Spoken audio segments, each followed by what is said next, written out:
Hey, welcome to my channel. I'm Bethany and this channel is Belicia. Belicia is my horse. Come on. And you can join me for a training session. So I'm just locking up the dogs here. I don't want them running around under the horse's legs. The horses could not care less, but it is a distraction. So get them put away. I've got my nice heap of stuff. Currently I'm just working them in their pen because I don't have a better spot set up. The field above the house is filled with holes, and everything else around us is agricultural land that I cannot have them out on, especially when stuff is growing.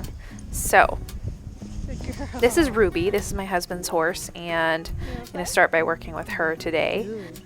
She's just the one at the gate, so I went ahead and started with her. She's funny. Of the two of them, she's the more confident one, and Ella is the more dominant, but Ruby is definitely, she is not as nervous about things and jumpy, so she's a little further ahead of Ella in her training. So Ruby's had about 10 rides at this point, but it had been a little while since she'd had a ride, so I thought it'd be good to just saddle her up, let her move around. We've just been so busy. If you're new, we recently moved the horses from a boarding stable to our home, and we had to set up everything. We're building the horse shelter. It's pretty close to done now. Needs a few finishing touches, but it's enough that they've got walls and a roof above them. But we have not had time to do very many rides as we had before. And also, though, it's been really nice because she's had my husband working with her lots and lots when I was pregnant with baby Lucy and getting her much further along in her training, and I've been kind of waiting because I wanted to do it myself with Ella, and so they're a little bit at different phases, but that's pretty normal. Any horse can be that way. So yeah, first thing, I just send her around a little, get her moving. I'm not asking her for anything more than a little bit of trot because it's pretty muddy, you can see, and a little bit slippery, but a little trot, you know, she can remember what that feels like, and I can see if she has any feistiness. This is about the extent of her sassiness. That little head toss, she does that every time she's having a little sassy moment, but that was pretty much it. A little bit later, I put on the little, I don't know what you call these things.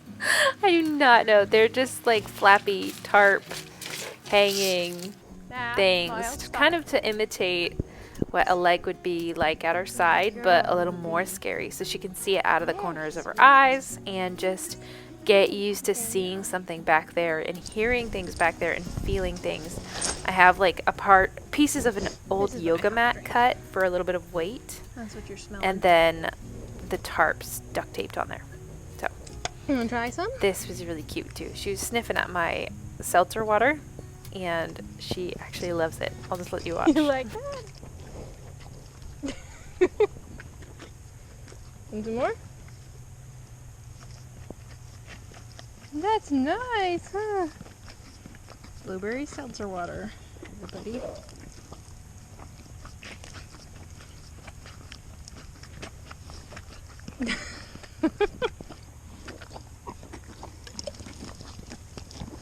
He's going straight for the can. You're funny. I don't want you to cut your tongue though, okay? You can lick it off my hand, but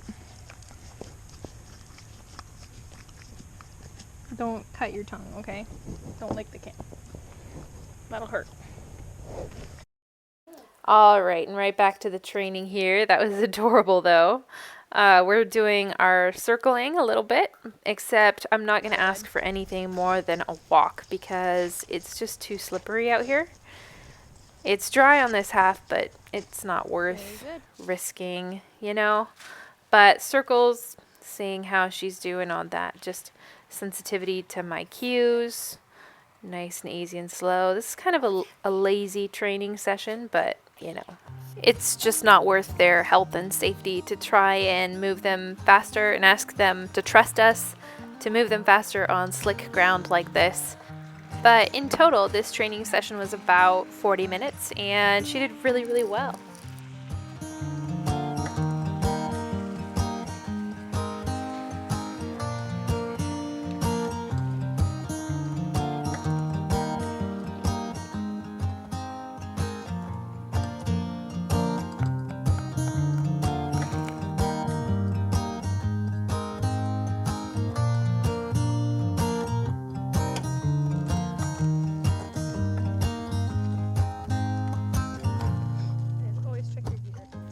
Another thing that's really important to me with my horses is their ability to just stand still. Look at that lick and chew. So here, I just wanted to go and adjust my saddle. There was some things that were kind of twisted and not quite right here, so I was fixing those, and it's sped up, but it's about 8 minutes of just standing still, and having a horse that's comfortable standing still is so helpful, especially in my situation with having 2 little girls who are going to ride these horses as they grow up. It's just so valuable. So any chance you have to work on that, like, it's always so nice. Ruby kind of naturally is good at it. Well, hi, gorgeous. Good girl. Come on over here. And after that, we untacked, and that was the end of Ruby's training session. So I hope you enjoyed this, and I'll see you next time.